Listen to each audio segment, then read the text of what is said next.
Hey everyone, it is Liz Miller and I'm coming at you with another CR CX Convo, but this time I brought friends. Can't sit there and only talk like literally to myself all the time. Tara, what's going on? I'm so glad you're able to join me for this. What's up? I'm so excited to come here and nerd out with you. It's my favorite. We're so going to do this. This is so good. Because you know what? There's this weird rumor. I don't know if you've heard this. There's this thing that's going around. Sure. I gotta try to figure out how you actually say this because you can pronounce it differently. Called AI. Oh, sure. Yeah. It's that thing. I don't know if you heard. Yeah. It's like super a thing now. Yeah. It's weird. Really weird. But, I think the thing that I'm most fascinated with, and I don't know if you're also seeing this, but I definitely see this with marketing. I absolutely see this across all of CX, if I'm being honest.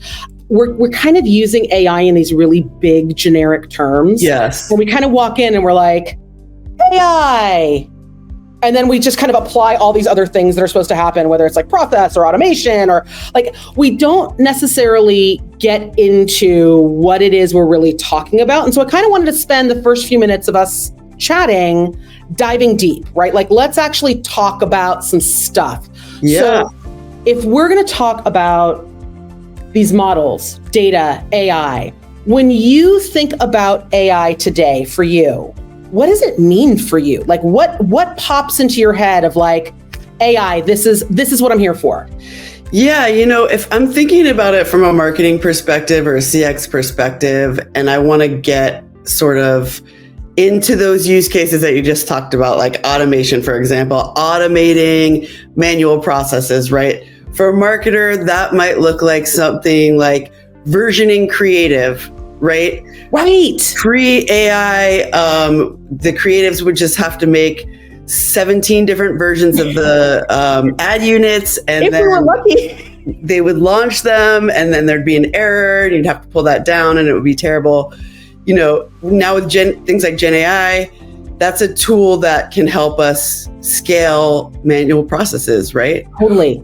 Or like the metadata behind it. Like I always think of like, when we're doing creative, like, do you remember, like you and I are of the marketing generation where we remember that first internship where they were take this tab in this spreadsheet and write all the words you can think of. Absolutely. Or like even going into like the print shop where the magazines were getting printed. That was like wild times. I miss the smell of that though. I'm not gonna lie. So AI has taken all of that away from us. Robbed us of all of those things.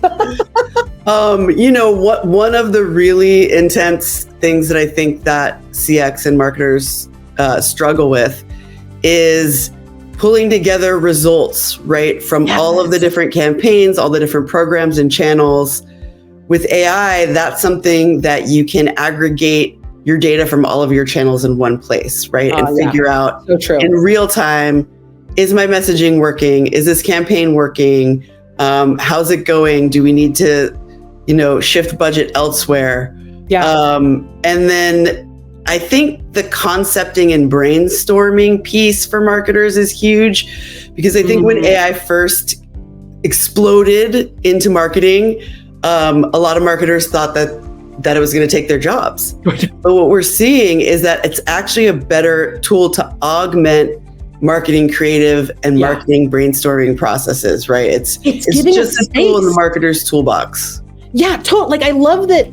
I love that you brought that up, right? Because I think that when you're right, like when kind of the rush of generative AI came out, there were all of these non-marketing pundits out there that were like, the biggest thing AI is going to do for business is make marketers irrelevant. And we're like, what the heck just happened here? Like, who had to sideswipe us out of finance? But I think what's actually happening, and I think what we've gotten to really see play out, is that all the mundane things that were really eating so much of the time on our team's plates got lifted up. Yeah. And when you took off that weight, all of a sudden, the thinking, the questions, the experimentation, like how long have we been asking our teams to experiment and it wasn't really moving forward? Yep. Right? But now all of a sudden, they can experiment without being punished. Right? Like for sure. They can just go ask, and it's awesome now. But here's my next question for you.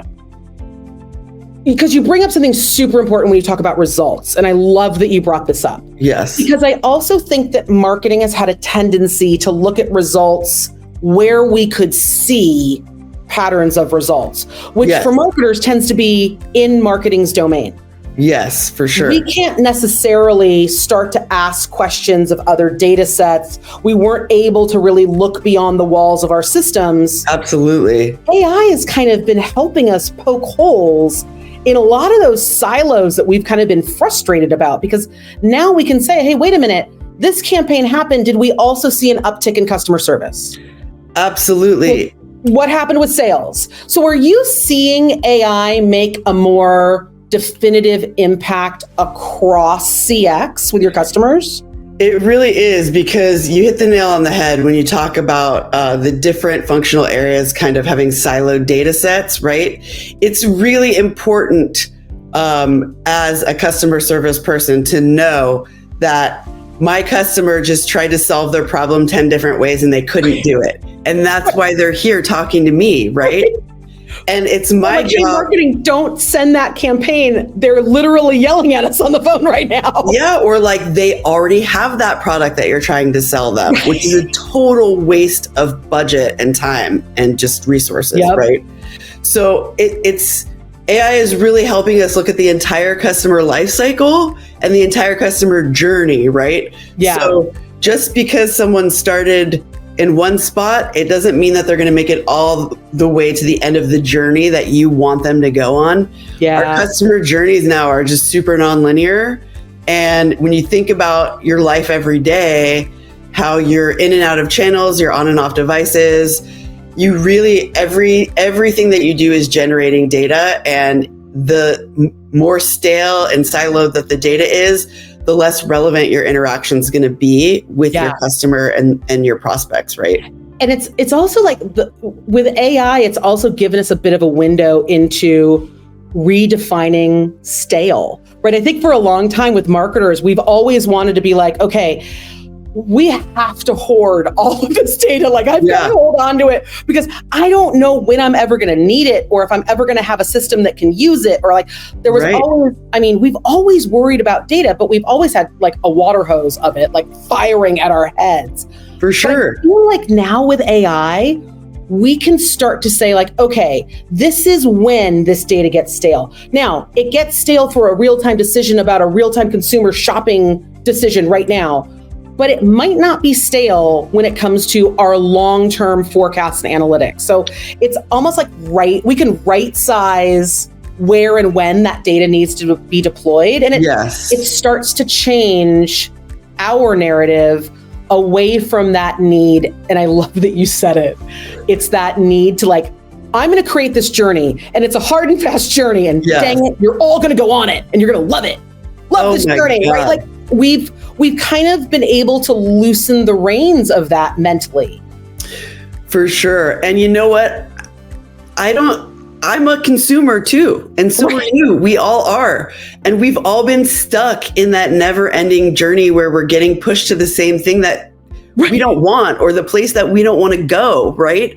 And it's super frustrating, and it's a turnoff, and brands cannot afford to lose customers that way now, given all of the tools and resources that we have. It's amazing that people will still think about this in the terms of, I have a journey, and I realized that you looked at diapers once. Yes. Okay, awesome. But I got to ask you again. We're going to go back. Like, I feel like every time we're just about to end an AI conversation, like I feel like I kickstart it again. So I'm just going to do that to you. AI, generative AI, very specifically, because I think that, and I think Pegasystems is a really good example of this, of organizations that have been working with AI and ML for a very, very long time. Yes. Right? Like you have a very long track record of this. Like this was nothing new. It was like the thing that was new, and the thing that's been new for a lot of folks has been this generative AI conversation. Yes. So can you dig in a little bit when it comes to generative AI, as opposed to, I mean, really, if I'm being honest, probably one of the first times I saw a marketing use case where AI and ML was being utilized for those rapid next best recommendations, next best action, next best communications was actually with Pegasystems, right? So again, nothing new. That's our sweet spot. What's new now that we talk about generative AI? Like if we were to demystify it for folks, what is the new? Yeah, I think the way that we're seeing things play out is really because when you think about how an organization is, right, you've got these sort of little functional areas, and maybe one group is like, yes, all in on Gen AI, and another group that they work with is like, I don't know, I want to kind of do it the old way.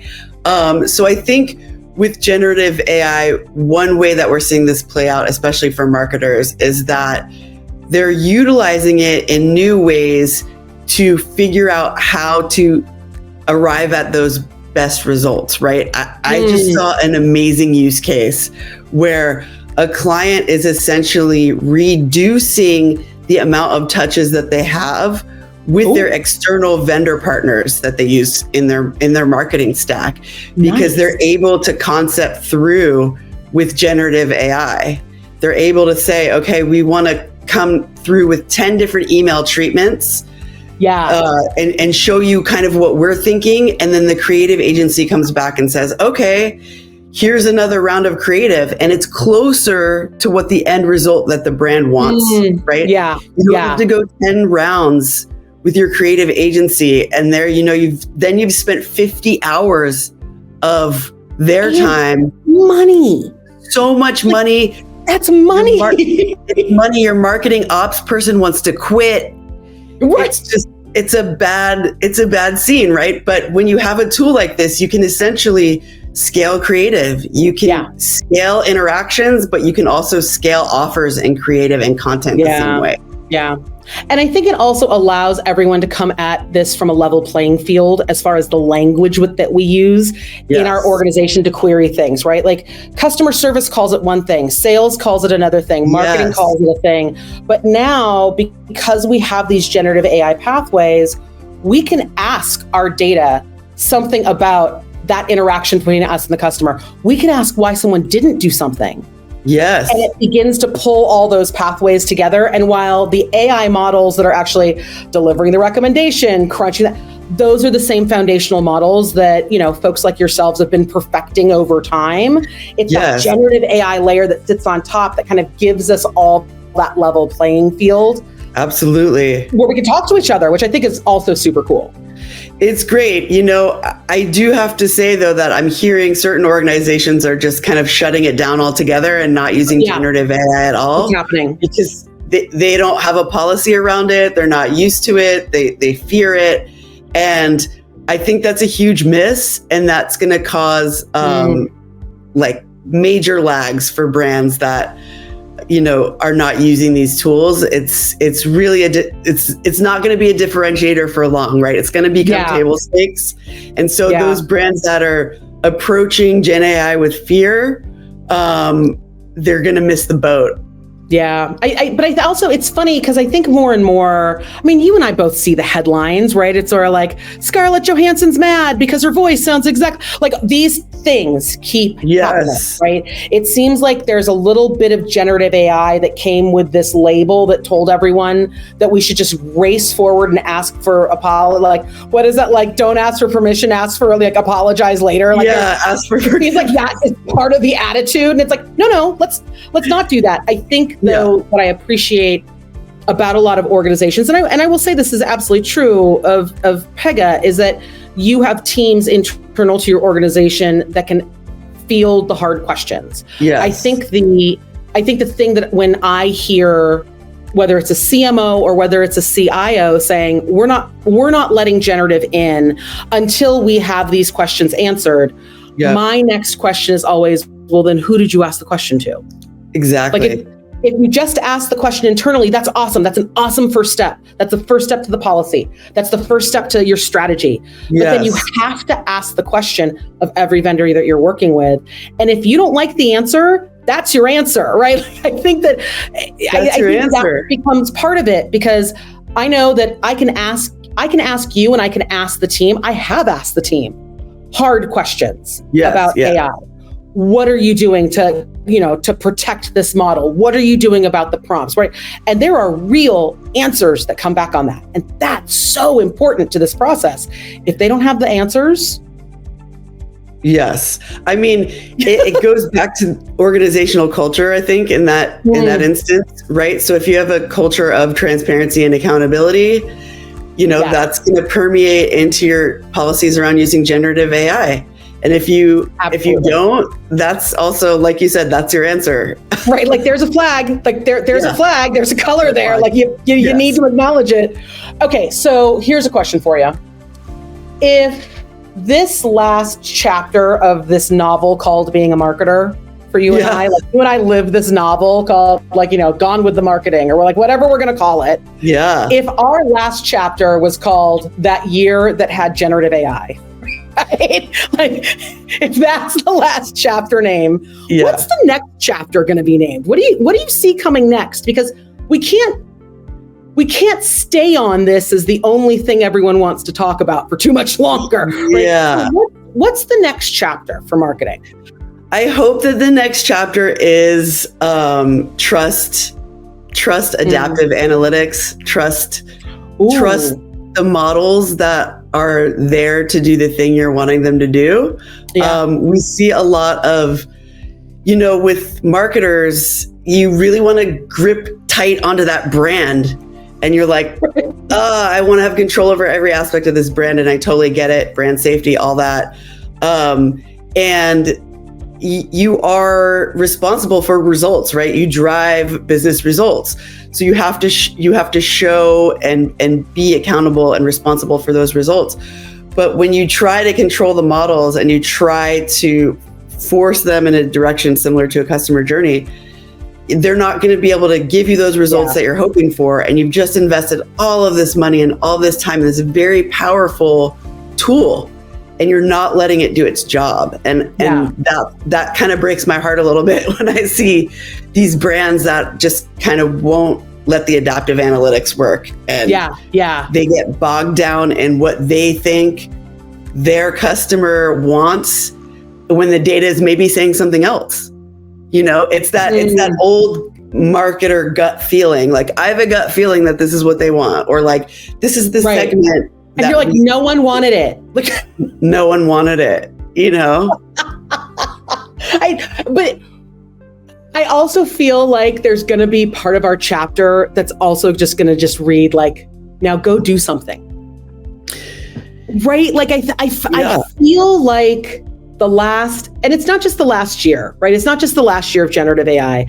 It's really been the last several years where we as marketers have just had our head on a swivel, like looking at all the technology. And it's been like, okay, I need that. And I want this. And I'm going to build this Frankenstack. It's going to be glorious. And then I'm going to rebuild it. And I'm going to put in containers. Like we've kind of just been all over the place. Yeah. And I think in all of that time, if we're being honest, a lot of our strategies have stagnated, right? We've kind of taken, like, we sit and we love to talk about like omni-channel, and I'm a data-driven, omni-channel, AI-powered. Like, okay, then go do something with it. Like, I think like we're kind of at that do something line of like, okay, absolutely. And I love that you just mentioned the Frankenstack, and I think I want to change my answer to what the next chapter is going to be called. The next chapter is going to be called Optimize Your MarTech Stack Utilization with AI. Right? Because we are not buying less applications. We are buying more applications. We're just using less of them. So with AI, you can unify all that data to all your channels, and you can get some of those apps to work interoperably together. Mm-hmm.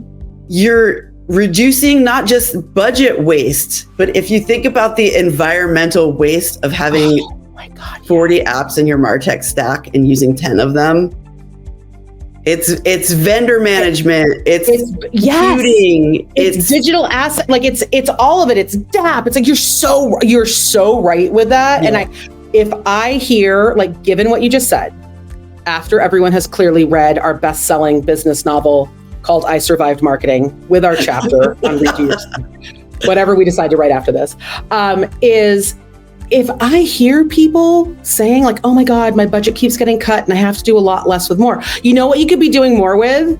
All the stuff you just wasted in your stack. Like there is so much waste in this process. And we have spent so much time and effort trying to automate old processes so that they would run faster. Yeah. Maybe we stop doing that. Maybe we use AI to identify what we're not using, what we're seeing success on that we're not using enough. Right? Yes. I think that we try to look for the things that people aren't using, but like, what about those seats of the tool that's actually delivering personalization, that's actually allowing people to make that leap into it, and it's driving results. And it's not just driving results, it's driving measurable, profitable results. How about we get some more seats of that? Like, I want some more of that. I don't want any more of the 19 social listening platforms that you bought 10 years ago. Woo! We don't need those. We don't need those. You need one. Like, you just need one. One's good. Exactly. I love it. Okay. Speaking of the marketer's toolkit, I'm always very curious about this. Pega has been around. Yes. Y'all are not a new kid on the block. We don't, like, there might be startup culture energy, but there's not actual startup energy, right? You guys have been there. Still very innovative, still pushing the needle as far as where you need to be, but you really are one of the mainstays in the marketer's toolkit. Yes. But listen, how do I say this kindly about our people? We don't necessarily read the instructions, right? Like all the time, like when we sit down to put together the Lego kit, we're like, we're marketers, we're creative, we know we can make this. Yes. It's just like, I love that energy though. Right? Like, hey, go build it. Like, you want to build it. But then you're like, why do I have 90 extra pieces? Yes. So here's my question. Because marketers don't necessarily do the same things with the same tools in the same way, I'm curious. Have you seen things that customers have been doing, let's say in the past year, that you're like, we did not build it to do that, but oh my God, it's so cool that you did it that way? Like, are there ways that you're seeing your customers innovate on Pega as a platform that maybe you didn't even see coming? Yeah, for sure. You know, I mean, like, one of the things that we see happening is the ability to like test things before you put them into production, which like it is designed to do that, right? But you don't see the uptick in that sort of use case as much, right? Yeah. Because we're sort of saying like, we want your marketing to be always on, but we also support campaigns, right? And so like, marketers are used to data modeling and things like that, but you know, you can't like test a whole campaign in the sandbox before you release it, right? But you can test an audience, and you can, you know what else is great? Figuring out when to say nothing. Yes. This person doesn't want to hear from you. Yes. So like we have an awesome client that they were not using a hard measurement. They were just sort of going on reviews and seeing that their clients thought that they were spammy. You know, like they're like, oh, they're spamming us. They're constantly spamming us. And so what they figured out was, okay, they want to hear from us less. Yes, yeah. And they want for it to mean something to them. And so basically they reduced the frequency of the touch points and got it down to just the bare minimum of like what the customer wanted, and their NPS scores for their mobile app just like went through the roof. And you know what's so funny though? And I love that story, but it also is definite proof that when people are willing to not just like luxuriate in the fact that they have an NPS score, if they actually start looking for the things, right? Like they had to go looking, like they went looking and found that review where they're like, oh my God, they're so spammy. And they made the decision to do something about it, as opposed to people being like, well, we didn't see that in our NPS score. They're like, right. No, it's true. And then like, it's actually affecting consumer behavior because it's more people will then use the mobile app because it's not spammy anymore, right? And so then that's taking the load off of the other channels like customer service, right? If you can do something in your mobile app, why would you get on the phone with somebody you don't want to? I never want to talk to someone on the phone. Don't call me. Yeah, I don't need a grade child. Like, there's no need for that. I don't. Don't That's call something me. I look forward to. Yeah. Yeah. So, okay, funny story. The first time I heard someone explain the concept of kind of what in the world of analytics, if you were to look at customers, and if you were to segment your customers into like, these personas, everything, like what if you created a persona called the sleeping dog, right? Like what if you could look at your data and identify the sleeping dogs, right? Those were the customers that like you should not email, do not call them, do not text them, because those are the customers that keep paying their bills. They have 100%. Probably forgotten that they are your customer. But 100%. They pay, they're on auto pay. Like, don't message them. Because if you message them, they're going to be like, oh, I totally forgot I wanted to cancel you. Like, I hate you guys. Yes. Okay. The first time I ever heard someone outline that concept was at Pega World. It was someone from Pega talking about looking at customers differently. Like if you could get out of your mind over how you've always classified customers, how you've always created audience segments, how you've always defined who your most valuable customer is. If you could work within a system where you could break the mold without breaking the system or the data. How could you think of customers differently, right? And so this concept of like, could you create a category called the sleeping dogs? And what would it look like if you did need to engage with the sleeping dog? So I think it's so funny because literally I'm sitting here and when the minute you were like, you shouldn't talk to someone, I was like, oh, like the first time I ever heard that concept was at Pega World. So which is like right around the corner. It's right around the corner. So, okay. Well, but to your point on that though, there's the sleeping dogs, right? And then there's also like the underserved customers that do want to hear from you, but aren't getting the call. And so I think that like, that's another great use case for AI, right? Is identifying these maybe adjacent needs. I mean, I'm not one to be like, I'm not hearing from this brand enough. They should contact me more. I wish I had more emails. There are circumstances where you could be adding value, but you might not know it. And being able to process data in this way is allowing us to see these patterns. And ask for it in a different way. And I think, again, that's what we were talking about with like that combination of like the AI models plus the generative AI. Now you have a different way of, you're not going to your analytics team and saying, I need a lookalike. Because I think that's that's the pattern where we're at, right? We know that our analytics team can identify lookalikes. Like if I say, this is the customer I want to target today. It can give me that lookalike audience. But now, thanks to AI, that same team, that amazing, wonderful, beautiful group of customer analytics people, I can now go to them as a marketer and be like, who am I missing out of this group? Like I keep bringing in this group and you keep giving me lookalikes, but am I missing something about this group? Like, is there a better group than this? Is there a better group? Should these folks that we're adding even be in this group? Should we like suppress them completely? Right. And it's like we can ask different questions. And I think that the more we test that muscle memory of asking the different questions, oh my God, the answers are getting to be so interesting that it just makes more questions. But it also comes back to, it then makes our brains think. Like as marketers, I can guarantee you right now, I could send you a completely different audience and be like, Tara, there's this new audience that we found that does these completely different things. And where our brains go as marketers is, then I got to iterate on the creative. I got to get new copy. What if we get a new campaign going? And thanks to generative AI, we can make those tweaks where it's not going to be 3 months before we can capitalize on this knowledge. 100%. It's 3 days, maybe. 3 days. And then like also, one thing I talk about a lot is data deprecation because of the whole cookie situation. Yeah.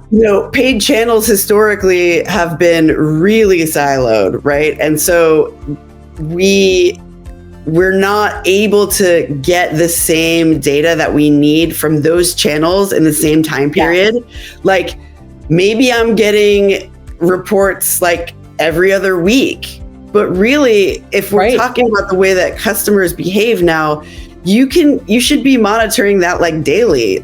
I should be getting alerts. Yeah, like, hey, I can automate those actions. Yeah, like it's where can I automate it once we find out something's gone off the rails? For sure. So like, being able to have that information from paid channels, that's like gold. Yeah, absolutely. Love that. Love that. Okay.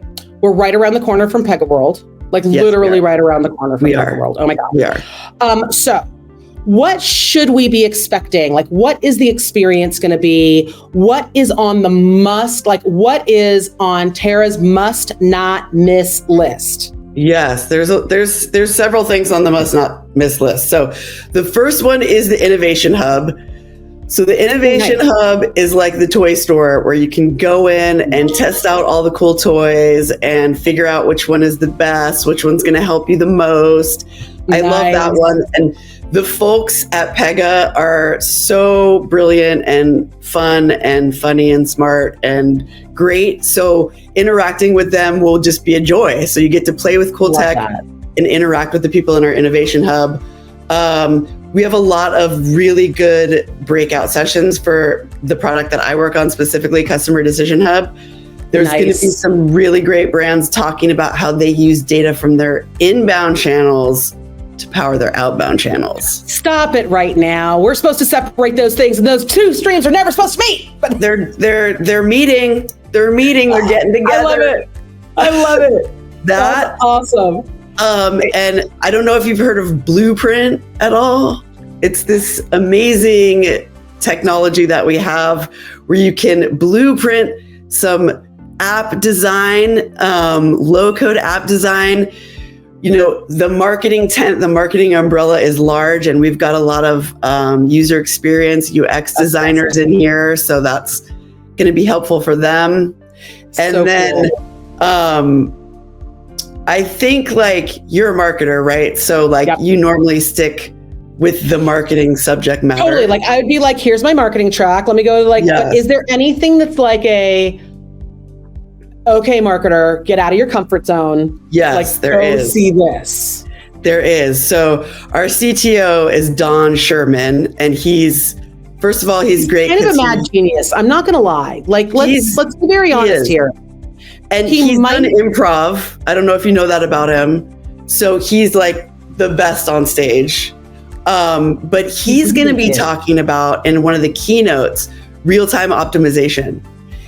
Okay. And I honestly think that that's the critical differentiator for businesses going forward, is the real-time nature of being able to do anything, not just interact with customers, right? But improve your employee experience, all kinds of different things, right?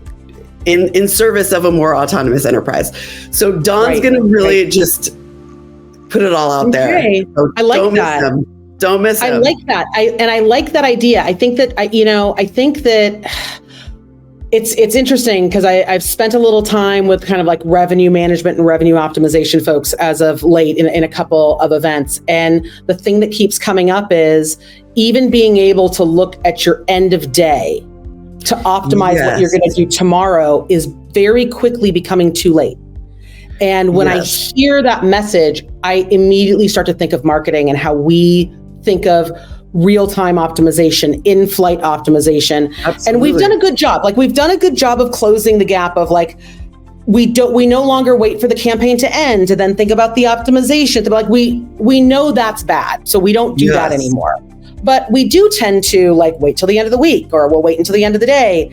But to your point, real-time optimization is a very different thing, and real-time means something very specific, especially in the technology world. Yes. And I think that, we have to have that conversation. So I love that that's going to be part of it. That's awesome. Yeah. It's going to be like real-time literacy, because I feel real-time means different things to different people. And some vendors say that they have real-time capabilities and it's not super real-time. So this would be a great moment to get your real-time updates and education. Have that convo. Oh, I love it. I love it. Oh my gosh. Well, okay. PegaWorld is Vegas, June 3rd is the kickoff. Is it June 3rd? No, it's the following week. It's the following. Okay. It's the 8th, like the 9th, 10th, 11th. Yes. Vegas. 5th, 6th, 7th?